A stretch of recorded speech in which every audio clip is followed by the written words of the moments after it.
TVK అధినేత దళపతి విజయ్ను తమ ట్రాక్లోకి తెచ్చుకునేందుకు Bharatiya Janata party విశ్వ ప్రయత్నాలు చేస్తోంది. విజయ్ను ఒప్పించేందుకు ఎన్డీఏలో కీలకంగా ఉన్న పవన్ కళ్యాణ్ రంగంలోకి దింపుతున్నట్టు తెలుస్తోంది. రేపు ఢిల్లీలో సిబిఐ విచారణకు విజయ్ హాజరు కానున్నారు. ఈ నేపథ్యంలో ఢిల్లీలోనే విజయ్తో డీల్ సెట్ చేసేందుకు ఎన్డీఏ నేతలు ప్రయత్నాలు మొదలుపెట్టారట. మరోవైపు దళపతి విజయ్ను ఒప్పించే బాధ్యత పవన్ కళ్యాణ్కు బీజేపీ అప్పజెప్పినట్లు ప్రచారం జరుగుతోంది.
ప్రముఖ తమిళ సినిమా నటుడు టీవీకే పార్టీ అధినేత దళపతి విజయ్ను తమ ట్రాక్లోకి తెచ్చుకునేందుకు బీజేపీ విశ్వ ప్రయత్నాలు చేస్తోంది.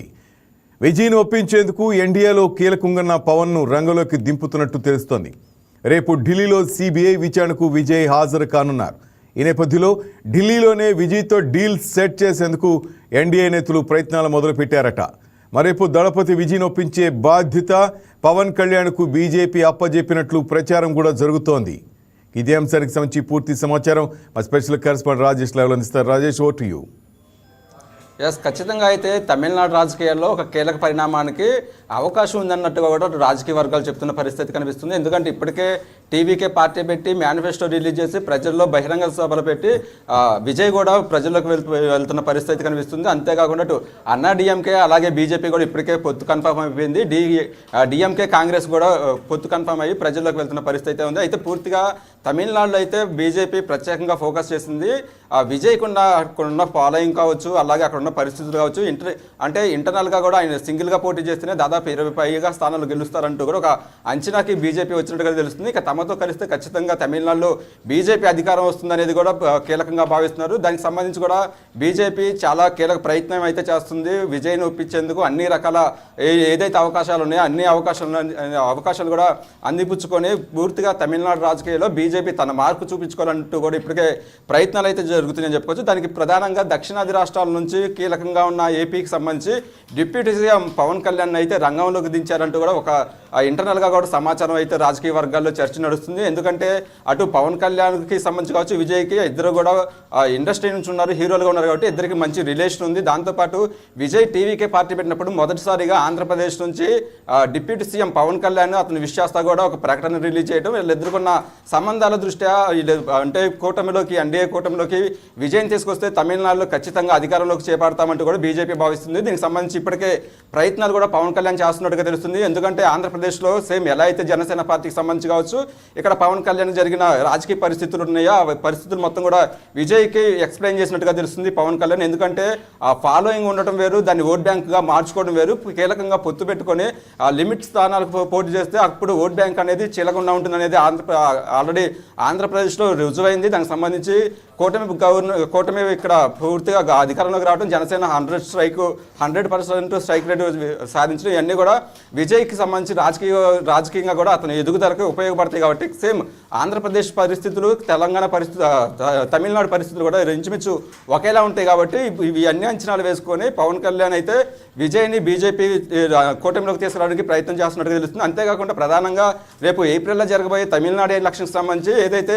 కొన్ని కీలక ప్రాంతాలు ఉన్నాయో ఆ కీలక ప్రాంతాల్లో కూడా పవన్ కళ్యాణ్ ఫాలోయింగ్ ఉంటుంది. అక్కడ తమిళనాడులో కూడా పవన్ కళ్యాణ్కి అభిమానులు ఉన్నారు కాబట్టి ఈయన కూడా ప్రచారానికి పవన్ కళ్యాణ్ వెళ్తారు. కాబట్టి ఈ అన్ని రాజకీయ పరిణామాలు మొత్తం కూడా ఆలోచించుకొని కూటమి ఎన్డీఏ గవర్నమెంట్ ఎన్డీఏలోకి రావాలంటూ కూడా పవన్ కళ్యాణ్ అయితే విశ్వ ప్రయత్నాలు చేస్తున్నట్టుగా తెలుస్తుంది. దానికి సంబంధించి ఏదైతే కరూరు ఘటన జరిగిందో ఆ కరూరు ఘటనలో దాదాపు ఎక్కువ మంది ప్రజలు చనిపోయారు. దాని మీద సిబిఐ కూడా ఇప్పటికే కేసు నమోదు చేసి ఢిల్లీలో రెండోసారి విజయ్ రేపు విచారణకు వెళ్తున్నారు. కాబట్టి అక్కడ ఎన్డీఏ నేతలతో ఇంటర్నల్గా కూడా విజయ్ మాట్లాడాలి. పూర్తిగా రాజకీయానికి సంబంధించిన చర్చలు కావచ్చు, అలాగే పొత్తులు, అలాగే సీట్లకు సంబంధించిన కీలక అంశాలు కూడా విజయ్ చర్చించాలంటూ కూడా ఇప్పటికే ఎన్డీఏ నేతలతో పాటు విజయ్ని కూడా ఒప్పించే ప్రయత్నం పవన్ కళ్యాణ్ చేశారంటూ కూడా రాజకీయ వర్గాల్లో నడుస్తుంది. అయితే పూర్తిగా ఈ తమిళనాడు ఎలక్షన్కి సంబంధించి పూర్తిగా బాధ్యత కూడా పవన్ కళ్యాణ్ తీసుకున్నట్టుగా తెలుస్తుంది. దానికి సంబంధించి విజయ్ ప్రధానంగా ఇప్పుడు ప్రత్యామ్నాయంగా అక్కడ తమిళనాడు రాజకీయాల్లో ఉంటున్నారు. కాబట్టి అంతేకాకుండా ఆయన మేనిఫెస్టోను కూడా 2 రోజుల క్రితం ప్రకటించారు. కీలకంగా ఉన్న హామీలు ఇవ్వడంతో పాటు మహిళలకు సంబంధించి ఎక్కువ పథకాలు అనేది విజయ్ ఇవ్వడంతో పూర్తిగా అవి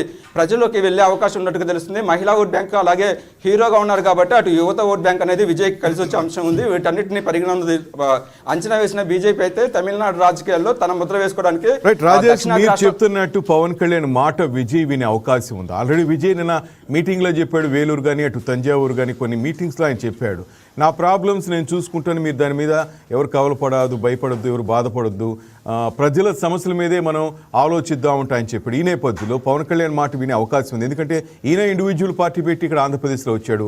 ఆయన కూడా తనకంటూ ఒక పార్టీ పెట్టాలంటే టీవీకే పెట్టి వస్తున్న నేపథ్యంలో ఈ భయాలకి బెదిరింపులకి భయపడే అవకాశం ఉందా? ఈ మధ్యవర్తిత్వానికి లొంగే అవకాశం ఉందా? పవన్ కళ్యాణ్ మాటలు వినే అవకాశం ఉందా అసలు? అంటే ఖచ్చితంగా ఆంధ్రప్రదేశ్లో ఏదైతే పవన్ కళ్యాణ్ పార్టీ పెట్టిన తర్వాత పవన్ కళ్యాణ్ కూడా అప్పుడు వైసీపీ ప్రభుత్వం మానసికంగా కావచ్చు, వ్యక్తిగతంగా చాలా విమర్శలు చేసింది. తన వ్యక్తిగత జీవితాన్ని కూడా రాజకీయాల్లోకి తెచ్చింది. సేమ్ అదే ఇష్యూ అనేది తమిళనాడులో కూడా జరుగుతుంది. విజయ్ వ్యక్తిగత జీవితాన్ని కూడా ఇప్పుడు ఒక రాజకీయ అస్త్రంగా భావిస్తున్నారు. దాన్ని ప్రతిపక్షాలు కూడా దాన్ని విమర్శలు చేస్తున్నారు. అయితే విజయ్ మాత్రం చాలా క్లారిటీగా చెప్పారు, వ్యక్తిగత జీవితం వేరు, దాన్ని నేను ఎదుర్కొంటాను, పూర్తిగా నన్ను నమ్మండి, నేను ప్రతిదీ చేస్తానంటూ కూడా విజయ్ ప్రజల్లోకి వెళ్తున్నారు. అంటే సేమ్ ఆంధ్రప్రదేశ్లో ఎలాంటి పరిస్థితులు ఇక్కడ పవన్ కళ్యాణ్ ఎదుర్కొన్నారో సేమ్ అలాంటి పరిస్థితులే తమిళనాడులో విజయ్ కూడా ఎదుర్కొంటున్నారు. కాబట్టి వీటన్నిటిని అంచనా వేసుకొని పూర్తిగా రాజకీయంగా ఎదగాలంటే మాత్రం వీటిని తట్టుకోవాలనేది కూడా పవన్ కళ్యాణ్ ఇప్పుడు ఆంధ్రప్రదేశ్లో నిరూపించారు, నిలబడ్డాడు. కాబట్టి సేమ్ ఇదే తరహాలో విజయ్ని కూడా రాజకీయంగా ఎదగాలంటే ఖచ్చితంగా సింగిల్గా వెళ్ళకంటే కూడా పొత్తు ఉంటేనే బెటర్. ఎందుకంటే అటు మూడోసారి అటు బీజేపీ కేంద్రంలో అధికారంలో వచ్చింది. అక్కడ ఆంధ్రప్రదేశ్ ఆర్థిక పరిస్థితి కావచ్చు, ప్రపంచ దేశాల్లో భారతదేశం అభివృద్ధి చెందుతున్న దేశాల్లో ముందు వరుసలో ఉంది. కాబట్టి అటు బీజేపీకి సంబంధించి కావచ్చు, మోడీ అలాగే అమిత్ షా వంటి అగ్రనేతలు కీలక నిర్ణయాలు కూడా తీసుకున్నారు. గతంలో చూసుకుంటే వీటన్నిటిని అంచనా వేసుకున్న తర్వాత బీజేపీ కేంద్రంలో ఉంటే ఖచ్చితంగా భారతదేశం అభివృద్ధి చెందుతున్నది కూడా పవన్ కళ్యాణ్ భావించారు. అలాగే కూటమిలో ఇక్కడ పొత్తులు కుదర్చడం కావచ్చు, టీడీపీ బీజేపీని ఒప్పించడం పూర్తి బాధ్యత పవన్ కళ్యాణ్ తీసుకున్నారు. కాబట్టి ఇక్కడ సక్సెస్ అయ్యారు. ఇదే ఫార్ములాని తమిళనాడులో కూడా ఇంప్లిమెంట్ చేయాలంటూ కూడా బీజేపీ భావిస్తుంది. కాబట్టి ఖచ్చితంగా దక్షిణాది రాష్ట్రాల్లో కీలకంగా ఉన్న నాయకుల్లో పవన్ కళ్యాణ్ మెయిన్ ఉన్నారు. కాబట్టి ఎన్డీఏ గవర్నమెంట్లో సో పవన్ కళ్యాణ్కి ఈ బాధ్యత అయితే అప్పచెప్పారు. సో ఇప్పుడు విజయ్ ఎలాంటి నిర్ణయం తీసుకుంటారు, ఒకవేళ పొత్తుకు మాత్రం విజయ్ ఒప్పుకుంటే ఒక తమిళనాడు రాజకీయాల్లోనే కాకుండా మన దక్షిణాది రాష్ట్రాల్లో కూడా ఒక కీలక పరిణామంగా చెప్పుకోవచ్చు. అయితే దీనికి సంబంధించి పూర్తి బాధ్యత పవన్ కళ్యాణ్ తీసుకున్నట్టుగా తెలుస్తుంది. త్వరలోనే దీని మీద ఒక క్లారిటీ వచ్చే అవకాశం ఉందంటూ కూడా అటు రాజకీయ వర్గాలు కూడా అంచనా వేస్తున్నారు. Srinivas, thank you Rajesh.